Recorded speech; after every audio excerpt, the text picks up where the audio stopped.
Sir আপনি আমার দিকে তাকাতে থাকবেন না, আমি জানি আমি অনেক সুন্দর। আর এখনো যদি এভাবে আমার দিকে তাকাতে থাকেন তাহলে বিয়ের পরে কি দেখবেন? এই বিয়ের পর মানে কি?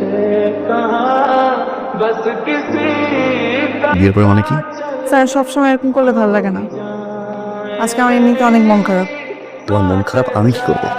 আমার কিছু করার আছে তোমার মন খারাপ? পেঁচাই পেঁচাই পেঁচাই পেঁচাই কথা বলো কেন? হ্যাঁ, একটা থাপ্পড় দিব। দেন দেন দেন, থাপ্পড় দেন, থাপ্পড় দেন, থাপ্পড় দেন। আর থাপ্পড় না দিলে একটু আদর করে দেন। দেন না দেন না দেন না দেন। এই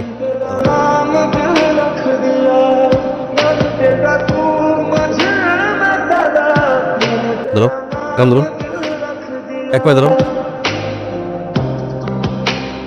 স্যার আমাকে কি সুন্দর লাগতেছে? সোজা 5 মিনিট ঠিক এভাবে দাঁড়িয়ে থাকবা। একটাবার পানাম স্যার, হাত ছাড়ছো।